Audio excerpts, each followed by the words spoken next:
Hi everyone, I'm Steve. And I'm Barry. And we want to welcome you to our new podcast, which we agreed actually over a beer, didn't we, Barry? Oh, yes. So it really is, it's very much meant to be like an informal chat about some of the biggest trends we see in SEO and publishing, but with a difference, because obviously we're going to be drinking beer. So what could possibly go wrong? We'll see what happens. One thing is that we haven't given this chat or this podcast a name yet, because we want you to decide it for us. Not because we couldn't be asked to come up with a name, but we thought it'd be a nice thing to do, give you guys a chance to input. And if you've got any questions that you want us to answer on future shows, let us know. And we'll put all the contact details in the show notes below. But we'll kick off with like some introductions. Now, I know that you've probably done this 1,000 times, Barry, but if you just tell us about what you do, I'll tell everyone what I do, and then we'll just find out a bit more of things that people, they don't know about us. Yeah, I'm an SEO consultant specializing in news and publishing. My funny accent from the Netherlands, despite my very English-sounding name. I am actually a Dutchman, although I've been living in Northern Ireland for the last 17 years or so, because my wife is from Northern Ireland. So yeah, I'm a freelance consultant, and yeah, you can hire me if you want. Cool, and please do. So I'm Steve Wilson-Beales. So I'm an SEO and content strategy consultant. I've spent most of my career working with editorial teams, either in broadcast or the likes of Microsoft and music labels. And basically advising on, just like Barry, publishing trends, and there's quite a lot of those at the moment, which we'll come to. I'm based in Kent, and I guess I'll kickstart because I wanted to just sort of kind of peer into some things that maybe the audience don't know about us. So people may know me as I said before, a content strategist, but I'm also, I have throughout the years been doing lots and lots of music, and I have an alias, otherwise known as Zylindikov. We do a lot of electronic music and rock. It's pretty much everything. I try to think about if I should do have multiple aliases for different genres, but in the end I've just put it all under Zylindikov. So I'm also a pretty bad surfer. So I grew up in Cornwall, near St Austell, which is close to my heart, particularly with this brewery here, and grew up surfing. But since moving away at the age of 14, I've just not been able to get any better and sustained recent injuries, which, Barry, I think you know about. What about you, Barry? Nowhere near as cool as you. I don't have an alter ego doing artsy stuff. In fact, when I go home to relax, I tend to play video games. The more violent, the better. I like playing shooters. I like playing RPGs. I'm a PC gamer, by the way, in case anybody wants to know. I tried the consoles, didn't like them. PC is just vastly superior platform, and I will fight you on that particular front. So other things maybe people should know about me. I actually never finished university. I did 2 years out of a 4-year degree. It was a combined business and an IT degree, and I hated it. Just learning in formal settings really was never my forte. But I always had a knack with computers, so I just started working after 2 years directly into IT for doing first-line call center support, and then the ball got rolling from there. And I suppose I should talk about my biggest hobby, which is rugby. Yeah. My wife and I go to a lot of rugby games. We watch a lot of rugby on TV. I read a lot of stuff about rugby, and it is a funny one because I'd never actually watched a game of rugby until I met my wife, and because she's always been daft about rugby. And the first time she came to the Netherlands to visit me was a Six Nations Super Saturday. And she wouldn't come unless I found her a place where she could watch the rugby, because there wasn't on Dutch TV at all at those years. So I found her a pub in Amsterdam, an Irish pub in Amsterdam, that showed the 3 Six Nations games back to back on that Saturday. And that was the first time I watched rugby. And from the very first minute, I realized, oh, this is a different kind of sport. I like this. You know, growing up in the Netherlands, football is practically a religion. Yeah. But I didn't realize there were other sports on a field with a ball that were actually much more fun to watch than football. So yeah, I massively got into rugby, and Ulster Rugby is a local team here. For many years, we had season tickets to that as well, and we still go to international games quite often. Ireland international games, South Africa international games, because I have a lot of connections to South Africa, family connections. So that would be the number one team I would support. And yeah, it's a constant in our lives. We tend to plan a lot of trips around rugby. Do you have a drink in hand whilst you're watching it? Generally, at least a beer or two, yes, while watching the game, whether it be in the stand or at home. And that's also one of the things I like about rugby. The fans intermingle in the stands. There's no real animosity between the fans, and drinking is allowed, sometimes even encouraged, in the stands. Very good, very good. Do you have a favourite tipple, I should say? Yeah, I'm more of a whiskey drinker most of the time, to be entirely honest. I like Irish whiskies, obviously, because I live in Northern Ireland, and I have visited the Bushmills distillery many, many times. But to be entirely honest, Steve, you could serve me almost any drink, and I'll probably drink it. And I'm not sure what that says about me, but as long as there's no vodka in it, I'll probably drink it. For some reason, vodka doesn't agree with me, but anything else that I've ever tried, I'm like, yeah, I'll have some more of this, please. Yeah, I'm pretty similar. I stick to beers more, but if it's on offer and I'm out and about, it's all good. Although I did have one situation when I was at a wedding in Redruth, and I was with a friend, and we were obviously walking home after a few drinks, and he completely disappeared. I looked round and he wasn't there walking with me next time, and he had fallen down a manhole, which I don't think I've ever seen. Well, I obviously didn't see it, but I'm pretty sure that could have been quite dangerous. But for someone, it just completely disappeared. It wasn't the booze. So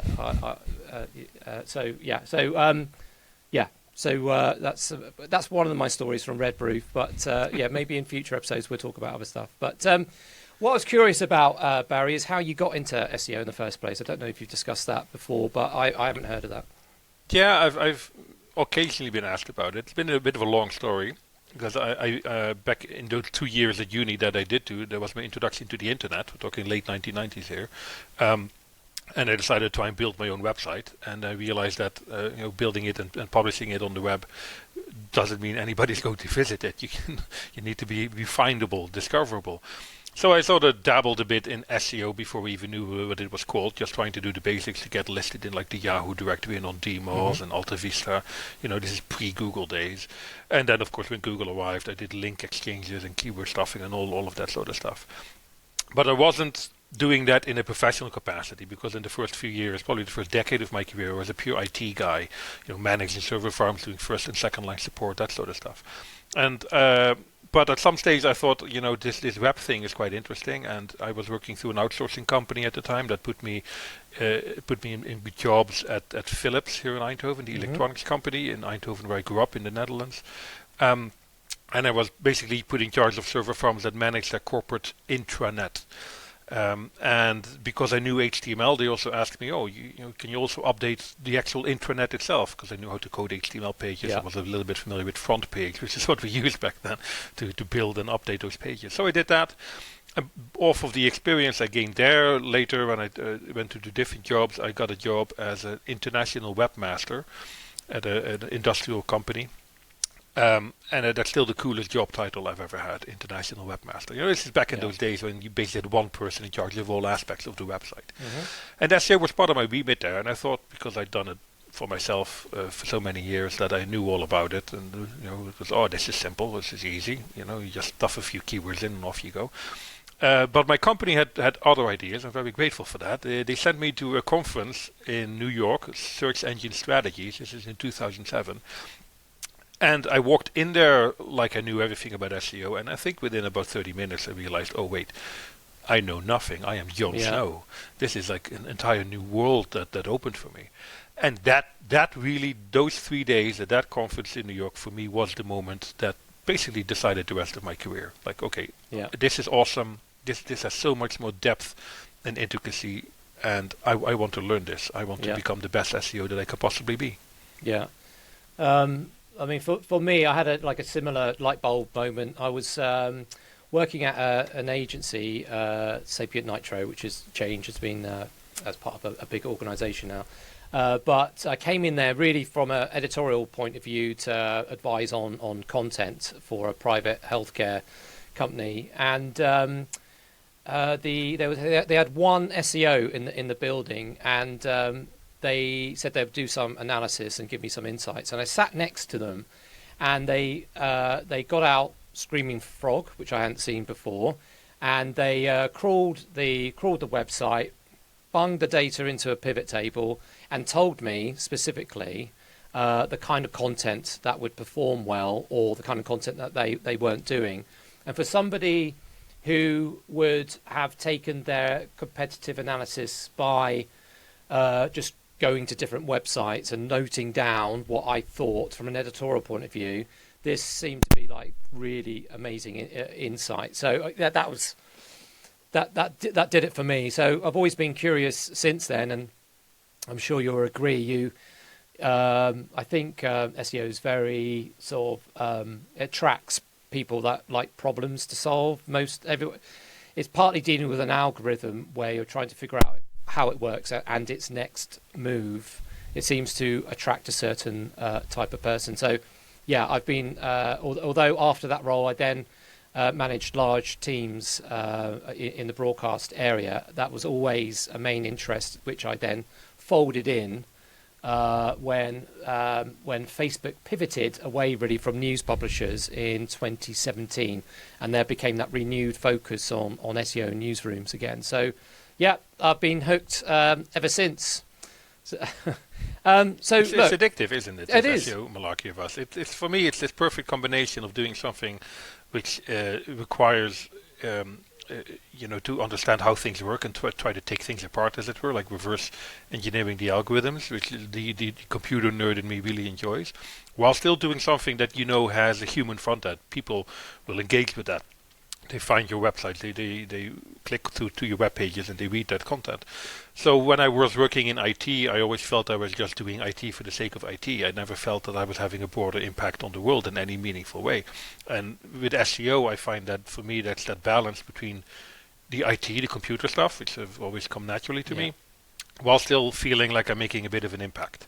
That people can engage and interact with what I'm producing, of what I'm being a part of. Yeah. Okay, so why don't we go into some questions that I've prepared in advance, and we'll start with a nice easy one, Barry, for you, okay? Will AI kill SEO? No. Okay, next done. question. Let's move on to the next. No, it's an interesting one. I think partly the confusion, I think I can call it, that we have about AI and SEO is that a lot of people have latched on to this phrase called Google Zero, where they think Google's traffic decline will eventually reach absolute zero. And I think that's, in one way I'm a fan of the Google Zero concept, because it does show people that, it's a zero-sum game. You're going to have to work harder, but Google's traffic is not going to go to zero. Mm-hmm. It's just going to be harder to earn your place in there. I think too many companies have been riding on Google's own growth to grow themselves. Google's search volume has steadily grown for as long as Google has existed. And the amount of clicks that Google has sent to the web has also continued to grow as a result of that. And that has flatlined. Google isn't sending more clicks to the web. I don't think they're sending significantly fewer clicks to the web. I think it's more of a flat line now. But it does mean that if you had relied on Google's total volume to grow to fuel your own growth, you now see that growth slow down or even go down, you even decrease your traffic, because it's just become harder to earn that traffic. You have to fight harder for it. You have to be more competitive. You have to work harder in the same space to just maintain your traffic. And a lot of people have latched onto AI as the critical moment where that change happened. But you know this as well as I do. Google's decline to publishers has been on the cards for the better part of 7, 8, 9, maybe even 10 years. So it's not new. It's just that AI has accelerated that particular process. AI has hastened the decreasing of traffic that a lot of publishers get. And I think we need to be a bit honest with ourselves here. Like, yeah, okay. It's like I said, it's a zero-sum game now, which means you have to work harder at it. And I think too many publishers are now disillusioned with SEO for various reasons. AI is a part of it, the algorithm updates is another part of it, we have site reputation abuse penalties, all those things make it harder for websites to earn revenue from Google clicks alone. So they're like, right, we need to do different things. But that doesn't mean they should just abandon SEO. I think that is a very high risk strategy. In the same way that, Facebook definitely lost interest in news publishers. And a lot of publishers left Facebook altogether, but a lot of them didn't and still managed to get decent traffic from Facebook because they managed to compete effectively. And because a lot of other publishers left Facebook, they just managed to scoop up the competitors' traffic and the competitors' impressions. Social as a channel has been flat for many, many years, but still a lot of effort has been put into it. And I think we're getting to the same situation with Google. Yeah, traffic as a total is flat, so you have to work harder to get your traffic there. And then, of course, Google also has other areas like the Discover feed, which sort of pick up the slack to a certain extent. And although that also becomes less and less attractive now because Discover is turning more and more into a social equivalent feed with all kinds of social media posts in it rather than just news articles, which again means publishers are going to have a hard time standing out there and need to do different things to earn that traffic. But yeah, the hype bubble is definitely real, and I think a lot of publishers are panicking, and when you're panicked, you don't make the right decisions.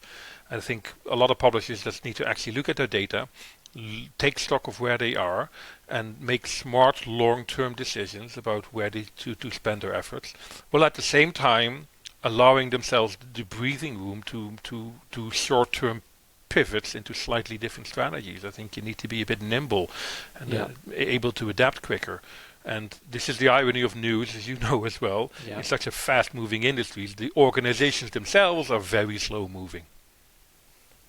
Yes, I think search suffered in a way, or SEO suffered in a way, because the search traffic used to come in, and it would create like the bedrock of the monthly figures, but no one really interrogated it because it was just there. So, a good 30-40% of traffic, from my experience, was just there with as long as you cover the news, you then added context to it, you could manipulate the headlines or optimize the headlines to pretty much within minutes see a change in the rankings of that. So it seemed to be a template that one could, once you'd learnt with time how the real-time algorithm worked or top stories worked, you could almost predict the amount of traffic that you might get. But obviously, as you say, those days seem to have gone, and we need to sort of like be aware of the new environment that we're in. And speaking of that, I think it's been a very busy time, particularly for SEOs, but pretty much all digital teams trying to get their head around AI and how LLMs work specifically. So how would you kind of look at the differences between something like GEO or the many other acronyms that it has and classic SEO? Oh, here we go. I'll be entirely honest with you, Steve. The moment GEO appeared as an acronym, I smelt the snake oil running in the streets, because this was like people jumping on the LLM bandwagon before we even properly knew what ChatGPT was doing and how it was doing it, and whether they had invented an entirely new discipline to sell to clients for a lot of money, banking on people's ignorance and uncertainty. And so far that hasn't really changed that much. Fundamentally, optimizing for visibility and citations in an LLM, which is what this GEO label is supposed to me seems an utter fool's errand. If your website depends on people visiting your web pages, optimizing for LLMs is probably the worst waste of resources you can possibly do, because every single data point we have about how people use LLMs, like dedicated chatbots I'm talking about here, like ChatGPT and Gemini and Claude, shows that they almost never click through to the websites that are being cited. In fact, they just stay in the ecosystem much more and do follow-up questions and all those sorts of things. So with that understanding that LLMs do not generate visits to your website, why do you want to spend all these resources and spend a lot of money on expensive consultants to get citations in these LLMs that don't have any direct connection to revenue models? And yes, people say top of funnel, brand awareness, all of that, great. But there are other better mechanisms in place to get those things, to build brand awareness, to become, a top of funnel resource for your audience. And that's called classic marketing, which we know works, which we have better attribution models for, and which we're very, very experienced and proficient in. So why do we want to invest in this unknown discipline, which, if I'm honest, the tactics that I see people associate with GEO is just spam. Total, utter spam, polluting the information ecosystem with spam content to basically manipulate the LLMs to use you as a cited source. Why do you want to do that for some ephemeral gain that you cannot quantify in any meaningful way, with a very high risk environment that you're setting yourself up to fail in the long term, because these LLMs will start fighting against the spammers, and they might see you as one of the bad actors in that space if you've capitalized on these tactics, and penalize you to death and just destroy your citations altogether. For at this particular moment in time, I genuinely, especially for news publishers, do not see any reason why you wouldn't invest any time and resources in optimizing for LLMs. What do you think? What would you say if what about the objection that might be something on the lines of, yes, we know that the referrals are almost non-existent at the moment, but surely they will increase in time? Well, okay, show me the data. Are referrals from LLMs growing faster than they are growing in users? No, the opposite is actually happening. Traffic from LLMs is decreasing. The latest versions of the LLMs are actually geared to keep people more into the ecosystem. LLMs have no benefit to send clicks away from their platform. In fact, it actively hurts them. They want to just pump up their own numbers. There is no business model for LLMs to send traffic to the web. There is no model at all. That's not what their purpose is. Contrary to Google as a search engine, which purpose was to make information accessible and findable. They have a slightly different model there, and Google benefits from a thriving open web. No matter how much we criticize them, I do genuinely think Google doesn't want to destroy the web. LLMs really don't care. They just want to make sure that investors keep pumping money into their massively inflated stock prices. I would really love to see some data points that tell me that investing in an LLM visibility at this point is a smart investment. Also, I have to say this, Steve, a lot of people say, oh yeah, it's good to be an early adopter, and that's just not proven true by any historical data point. In fact, early adopters almost always tend to lose out because they make the mistakes that the late adopters don't then have to make. It's usually nearly always better when a new technology wave comes along to wait and see, get a bit of a sense of what the landscape is going to look like and what actually works and what can drive meaningful growth, and then jump in as a late adopter. All the big technology companies we're talking about right now, none of them were early adopters. None of them were the first to come up with something. They were all late adopters of the technologies that they built their success on. So we don't necessarily need to jump into the LLM wheelhouse right away. Just wait until the bubble bursts, wait until the hype cycle is over, look at what the new normal is going to look like, because there will be a different ecosystem at the end of this hype cycle, and then decide what makes for smart investments and what doesn't. We're nowhere near that point yet. I think some of it has been extremely confusing, first of all, to try to understand LLMs, and I think people still need to take those extra steps to understand how LLMs work. Partly because we've been flooded with lots of AI tracking services, and I think they've been able to. I think what's happening is there's just a lot of people don't understand how LLMs work, and they are looking at AI tracking tools to be the solution. One thing I did. Thought was quite interesting. Kevin Indig in his predictions for next year, for 2026, he was suggesting that actually there'd be a lot of consolidation of the AI tracking tool. So there would be less tools because their funding will run out. So it'd be interesting to see how that develops there. But obviously, we have lots of those tools in market at the moment, and they're creating a lot of conversations, which I think is probably the reason why AI or LLM optimization has taken up a lot of the conversation. Whereas I think it's important, but it's also there are many other things that publishers need to consider about, particularly around diversification of what platforms they are on, the daily output, what is it that they're actually producing each day, their unique selling points, their tone of voice, all those kind of traditional editorial things.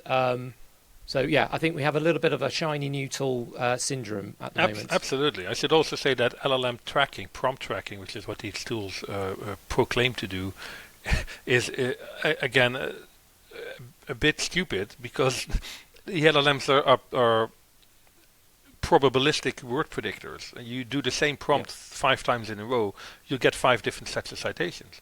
And only one of those will be used by a tracking tool and then shown to you, hey, you're cited in this. And then you do the prompt yourself, you get an entirely different set of recommendations. So it's not even that it's bad data, it's deceptive data. It's the wrong data. And if you're starting to make decisions on bad, wrong, deceptive data, you're in for a world of pain. Yeah.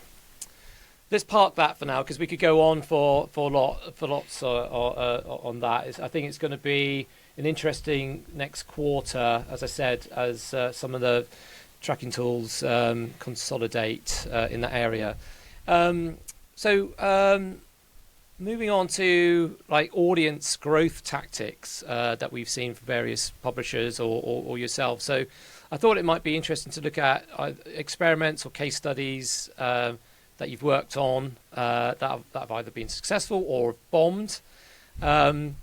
So I'll kick off, and just on that note around case studies, and this is probably more targeted towards beginner SEOs.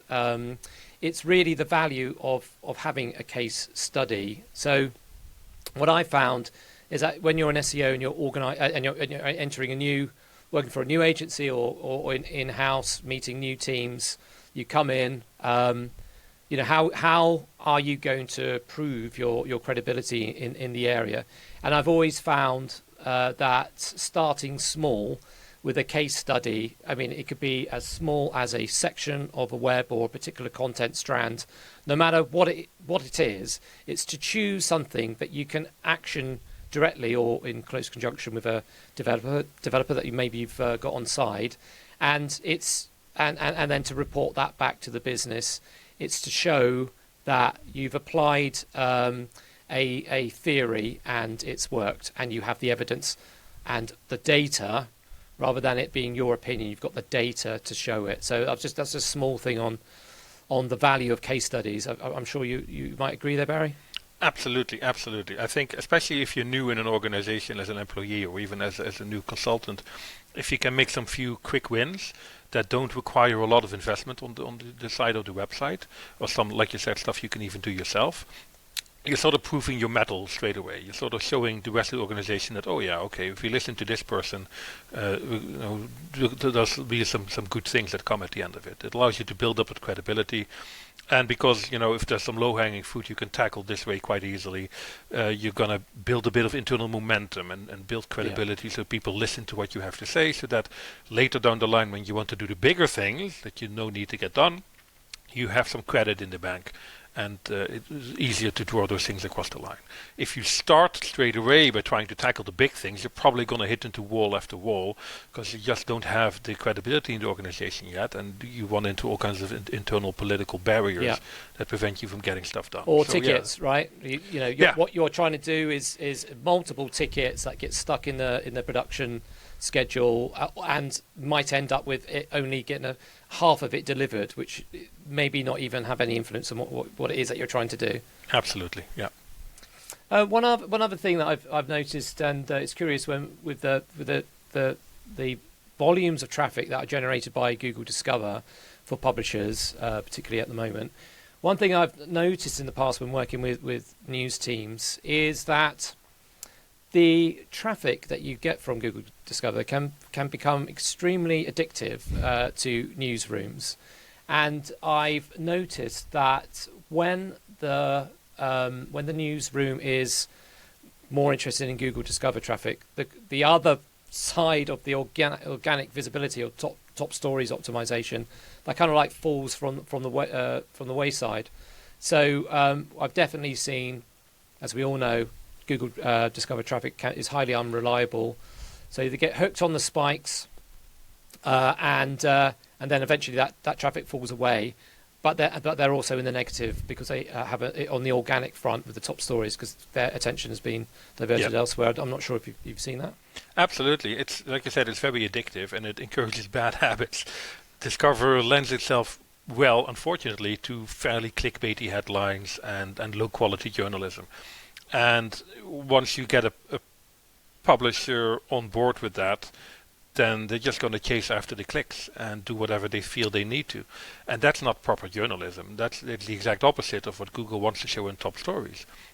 I don't know if you followed the Google Webmaster Central conference in Zurich, which happened yesterday by any chance, but there were a few interesting slides there that showed that while Discover is based on the principles of Google search, it is only minimally dependent on the constraints that Google builds around its search index, which gives Discover more leeway to surface content from a wider range of websites and not necessarily only from high authority websites. Mm-hmm. So that's the idea behind Discover, that it gives traffic potential to many more different websites, but it also means that it's very prone to spam because the authority signals don't weigh as heavily in Discover as they do in classic search and in top stories, which means you get all kinds of spam websites popping up there all the time, which we see all the time, and loads of examples of really bad spam pervading people's Discover feed. And you don't want to fall into that trap as a publisher because of the high volatility of Discover. And I have worked with many publishers who've become so dependent on Discover over the years that when that Discover traffic disappears, and eventually it does tend to disappear, they don't know what to do.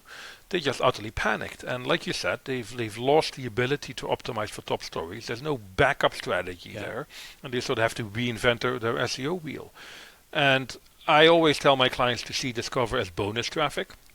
So don't count on it, but it's nice to have, but it's something that you shouldn't really build a strategy around. But because of the pretty big potential of Discover as a traffic source, that message almost never lands, and publishers really go all in on Discover, with the end result usually that they over-optimize for Discover, under-optimize for search, and at some stage, because of the effect it has on their headlines and often even their content quality, you end up in a situation where they're building up negative quality signals that impact their Discover visibility with an algorithm update, and they lose a lot of the traffic, but also then impact their ability to rank in top stories, and they have to then reclimb that hill all over again. And I understand that's a very hard balance internally in an organization to not chase after a potentially huge traffic source with all your might just because it might at some stage backfire. But you do need people in leadership positions who are willing to hedge their bets a bit and willing to look at the long term and sort of tell people, wait a minute, are we doing the right thing for our long-term survival here? Or are we just chasing after the next quarterly target? And that short-term thinking is really what is killing a lot of publishers, because they're just going to chase after the next big thing and not really caring about building long-term credibility, long-term brand value, and long-term audience loyalty. Yeah. The only other thing that I was going to add in here was, as we all know, YouTube is a massive growth area for publishers, and particularly around news consumption. There's more work that we can do as publishers, as was reported in the Reuters digital news report. Although news consumption is going up across social media channels, it's kind of plateaued on YouTube, which indicates that actually there's more opportunity for newsrooms to optimize in that area. And the only thing that I was going to mention that I've seen from the past that's worked well is when I worked with the newsagents video team. fantastic podcast, a bit like our own. It's looking at the titles, and sometimes it's quite easy to get tied up on keyword heavy titles for your videos, sometimes also like with headlines, and sometimes just a killer direct headline that would a title that would encourage an emotional response is the one to go for. So this is blue sky thinking now, but rather than creating a video on Donald Trump's 2025 speech on immigration at the so-and-so venue, right? I mean, it's got the keywords in there, but it's not as effective as a title such as, has Donald Trump finally gone crazy, right? That is, with a compelling thumbnail on that, that's going to get people to click. So it's all about understanding, as I spoke about at the NES conference earlier this year, around understanding that value and having the title very close to in sync with the thumbnail of the video. So it's almost it's so captivating, the audience will just want to click. So yes, it's interesting around keyword optimization for YouTube. Sometimes you just got to go for that killer title, and as you would across social media as well. Yeah, this is an interesting area where I know very little about. I loved your talk at NES, by the way. I thought it was one of the best talks we had at the conference, and something I've heard as a feedback from many other attendees as well. And I think YouTube is part of the sort of switch to multimodal, where a lot of publishers are doing, some better than others. And it requires slightly different tactics, like you've just said, and a slightly different understanding of how people engage with that content, where in top stories, for example, a very straightforward factual headline tends to work really well.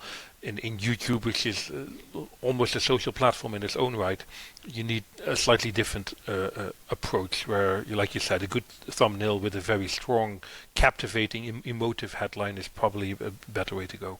And that can then also translate to other video platforms like Instagram and TikTok as well. Right. Okay, so moving on to SEO myths we're tired of. So this is our opportunity to kind of debunk some of the bad practice out there, or the bad advice that seems to be circulating a lot on LinkedIn at the moment.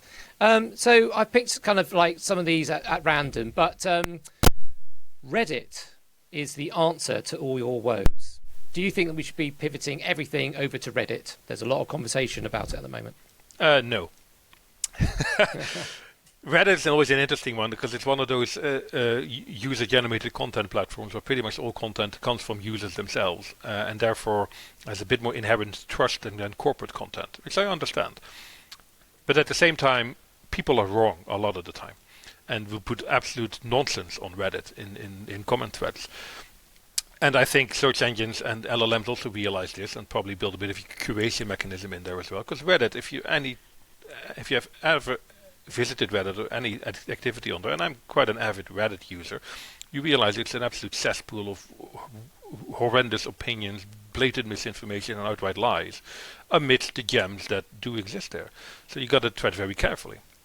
On top of that, Reddit as a platform is almost allergic to corporate influence, that if you go in there with a commercial intent, you're just going to get your account banned within 5 minutes. So it's very hard to build credibility on Reddit there as well. I think if you want to do Reddit well, the best thing you can actually do is do things as a company very, very well, so that your users, who are also Reddit users, might spread the word for you. Rather than try to directly engage on Reddit, you might just go indirectly. And if you have really good experiences with a customer, you can maybe ask them, hey, if you're active on Reddit, recommend us in the relevant subreddits or things like that.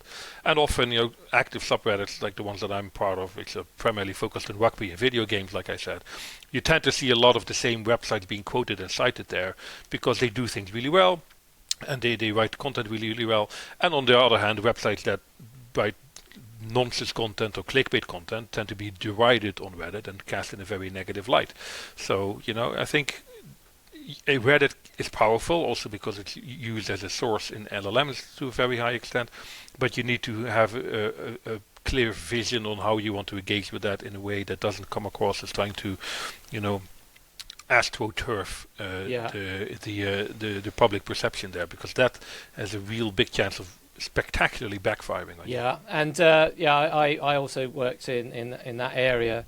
as well. It's a really tricky place, and even if you have direct contact with account managers at Reddit HQ, they can't give you the visibility that you might be wanting as a publisher, because they don't control the subreddits, as you well know.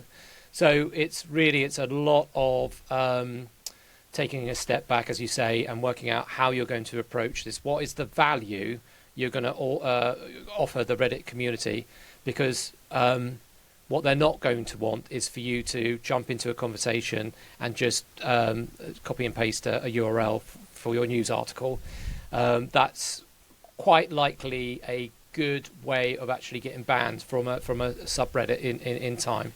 I think you get a couple of warnings, but yeah, it's just. I do have an interesting tactic that I have actually seen work, which is, if you're a fairly respectable publication in your niche, it sometimes helps if you go on Reddit to your relevant subreddit and take a few user comments and integrate them into an article. And that tends to increase the chances that that article then gets shared on that particular subreddit, because people recognize it, like, oh, hey, they're talking about us. We are being read by so-and-so journalists from that and that publication. Yeah. And that sort of helps you tap into that community just by using their content in your own articles with, of course, proper citation of sources, to sort of increase your popularity and put yourself in a good stead with those Reddit users. Okay, so what about this other one? Keyword research doesn't matter before. Doesn't matter anymore. No, that's been doing the rounds for the better part of 15 years, because, with the moment Google announced its knowledge graph, everybody's like, oh, it's not about keywords, it's about entities. And yeah, true, it's about entities. But people don't type an entity into a search bar, they type a keyword into a search bar. So we're still relying on keywords. We still need to understand how people find stuff on the web. And guess what? That's by doing keyword research. That's the only way you can find out what people are typing into Google and even in other search engines. YouTube is a very powerful search engine. You need to do keyword research for YouTube as well. You need to do keyword research for everything. What do you think LLM prompt tracking is about, what you talked about earlier? A prompt is a keyword, basically. Yeah. So yeah, you still need to do the research to understand what users are searching for, if to use the right terminology, if you're using the right terminology on your own website, and if you have content that matches the intent behind those searches.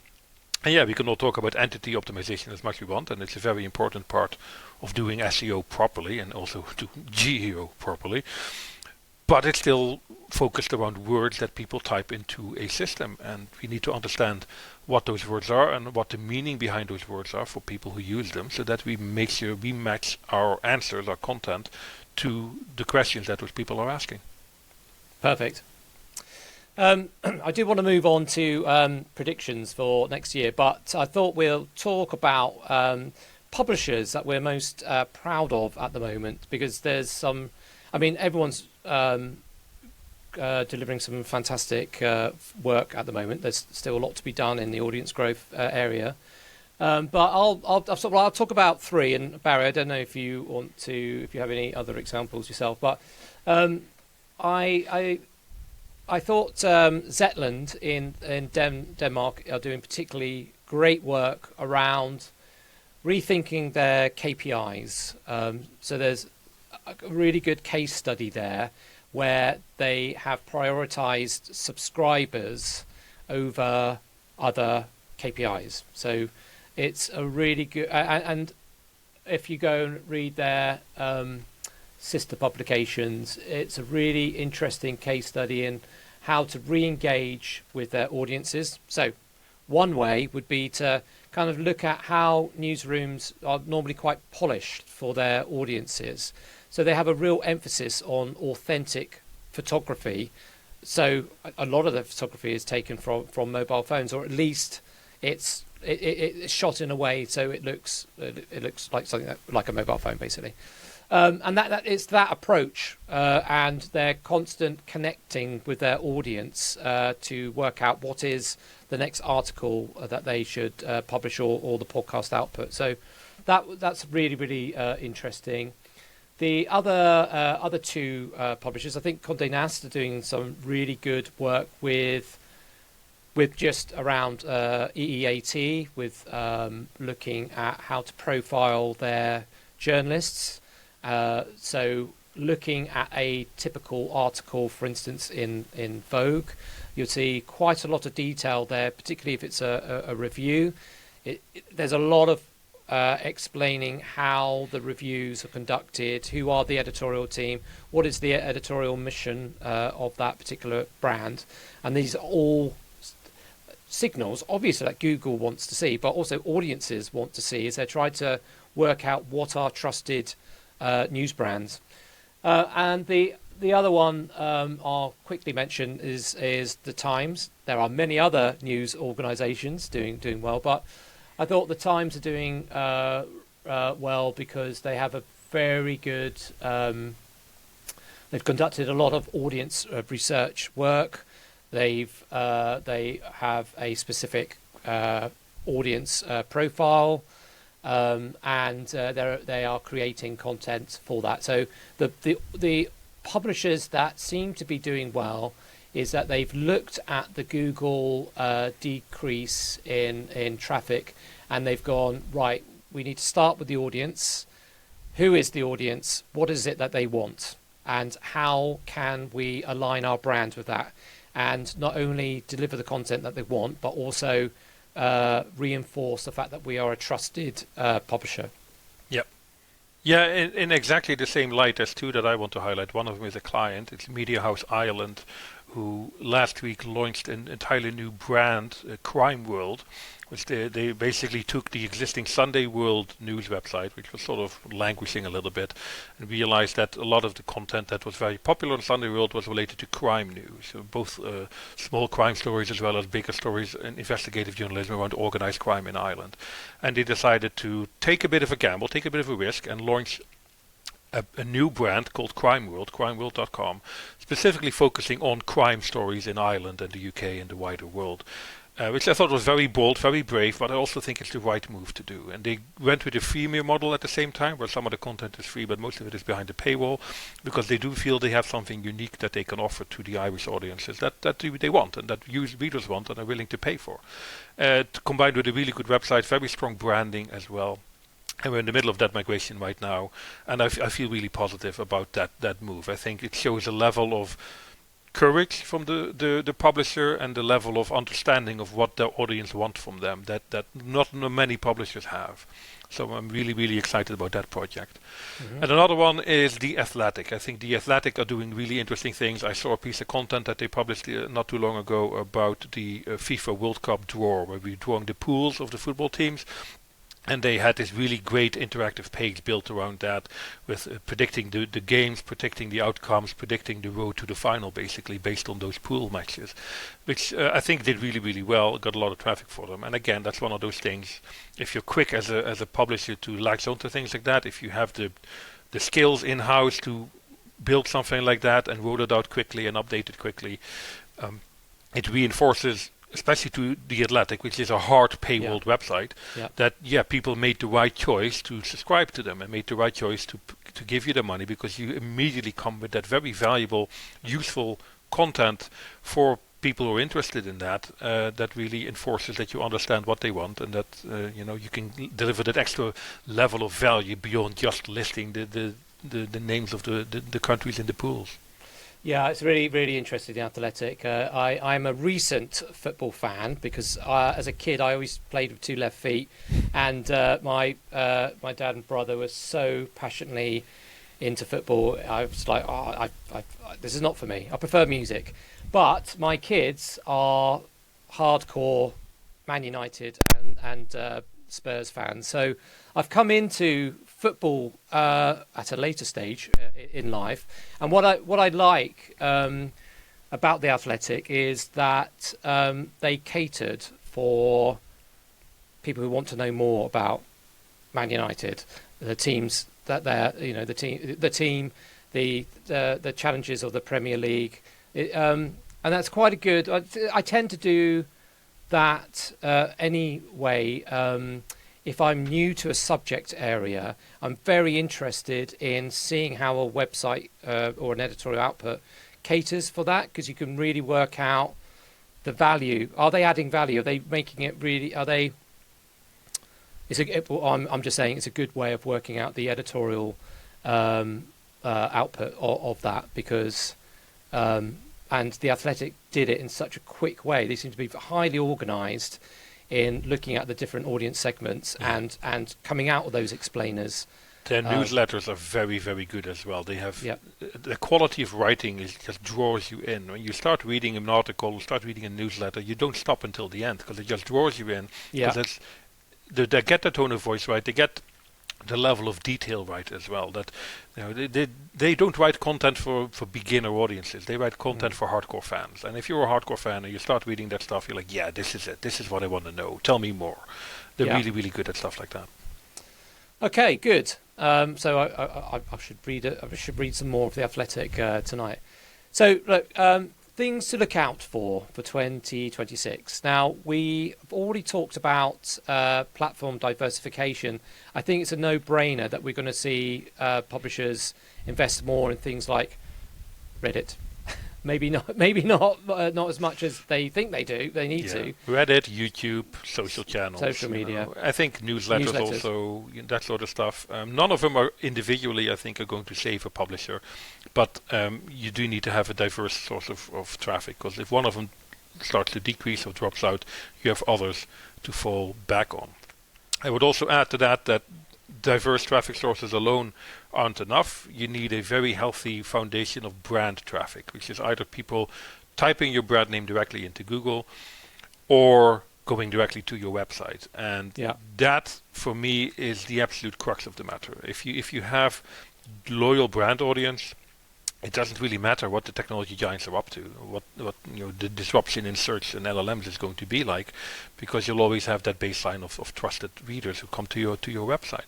But that also means that as a publisher, you need to have something that people are actively willing to seek out and engage with. And I've said this many times before, and I'll probably say it another dozen times before this year is over. If you are a forgettable commodity publisher that just writes the same stuff everybody else is writing, you're probably going to disappear in the next 2 years. There's no foundation for you to build your growth on. You need to have something that is unique and different, and moreover, you need to make it very abundantly clear to your audience that is what makes you unique and different. I have engaged with some websites. For example, I have several websites who write about Formula One, and sometimes I have to double check which of those websites I'm on by looking at the logo, because they look very similar. Very similar design styles. They have the same stories, the same articles.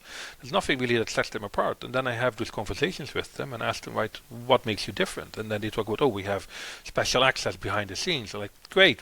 Where do I see that on the website? Where are your exclusives? Where are the stories that you have that nobody else has, or the stories that you break as the first mover? And if you don't put that emphasis on those signals that make you stand out as a publisher, that make you different and make you worth engaging with, then you're just going to be forgettable. And forgettable publishers almost always end up on the losing end.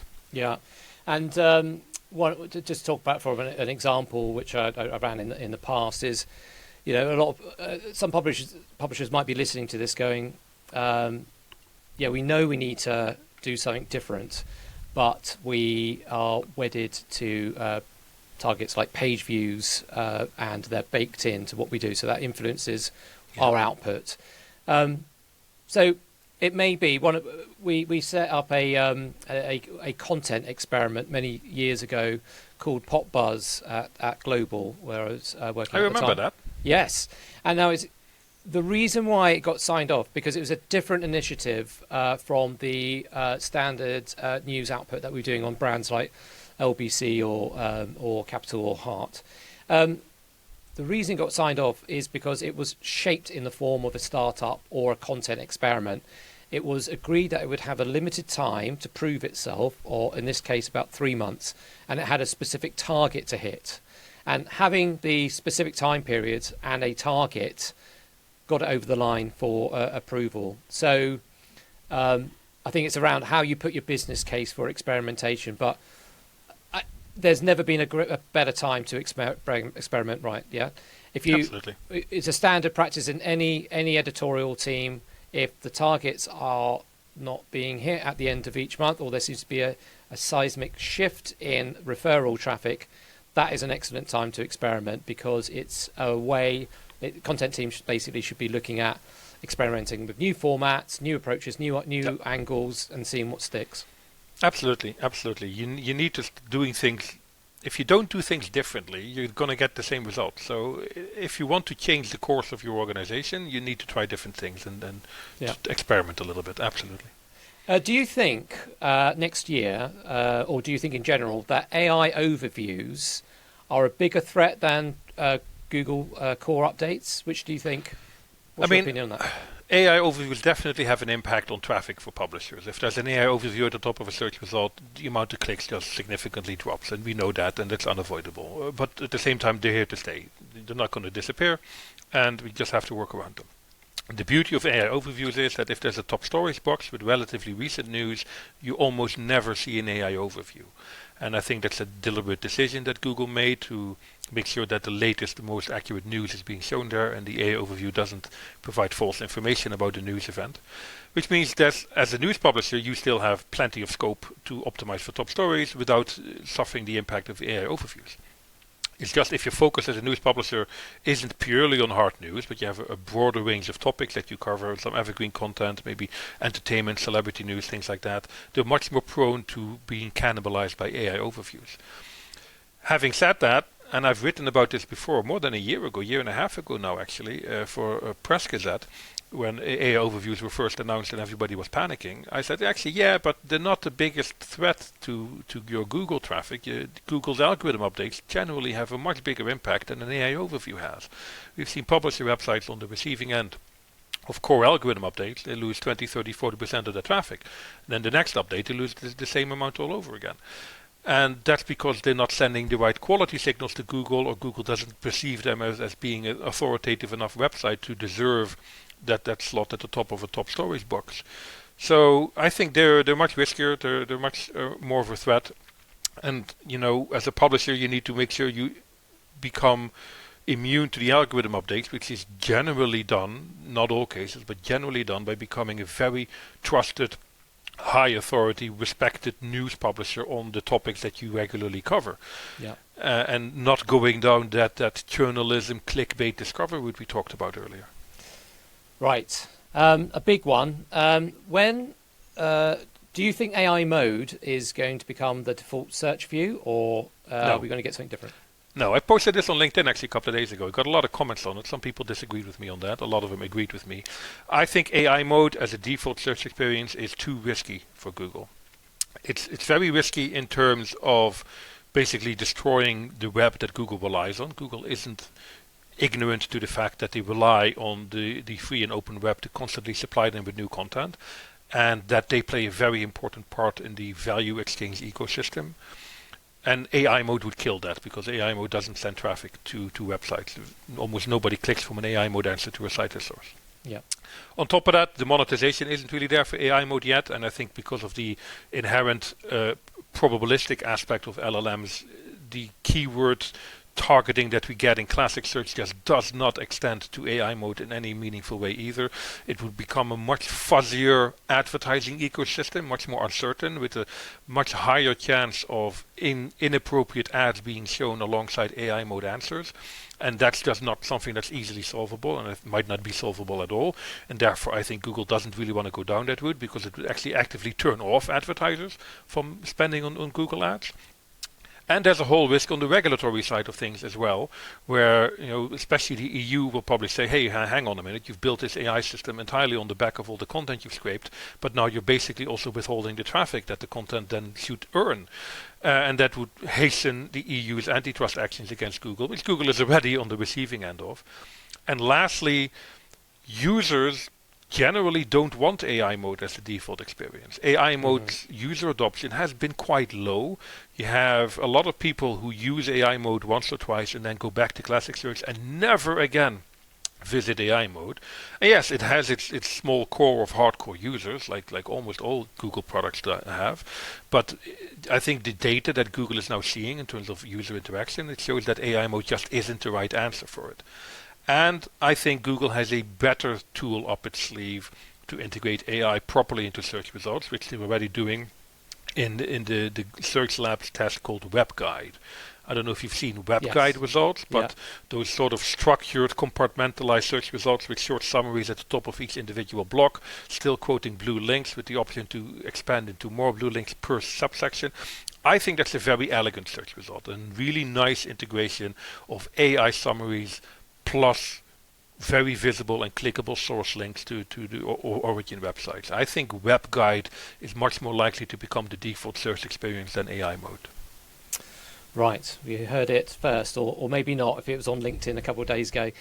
Right, so this is the big one. This has to be the final question, and it's probably the most significant to SEOs. But do you think calculating the ROI of SEO efforts in 2026 is going to be the key challenge for SEOs or audience growth teams in newsrooms? I think the ROI for SEO for most publishers has been abundantly clear already. I think the risk is that senior executives in their blind AI panic lose sight of the ROI that SEO is already bringing them. And I think it's up to us as SEOs to remind them where their traffic and revenue actually comes from. And that sort of a cold water moment hopefully would inform most publishers that, hey, Google is still by far the largest driver of traffic and revenue, and that ignoring your SEO efforts in favor of the latest AI hype is not a smart move. I have to agree. It's particularly in, as you say, in this world where we're trying to understand how LLMs work, but SEOs are perfectly positioned because they're already in that space of working with the algorithm. So, trust in your SEOs. They're gonna help you. They're gonna help you connect with your audience. So, focus on that. Okay, so let's wrap things up. I don't think we're drunk. I've still got a fair bit to drink after this. I've just finished my beer, so there we go. So look, it's been great to hang out with you, Barry. Let's do it again soon. Just a reminder that obviously we're still looking for a name for this show. So, if anyone's got any ideas, we'll put a way to contact us in the show notes below. Like I say, let's get through Christmas and into the new year. See what surprises are there for us in the land of Google, and then let's reconnect and put the world to rights, Barry. Absolutely. This is a bit of an experiment, Steve, but I really enjoy having these conversations with you, and I hope we get to do this semi-regularly, at least, as much as our schedules allow, and we have something interesting and worthwhile to talk about. And maybe your audience as well can help us with that and give us some suggestions of topics to cover, and maybe even the occasional guest here as well to help us cover a specific area of SEO and publishing. So on to the next one. Right. Okay. Take care. Cheers, everyone. Bye.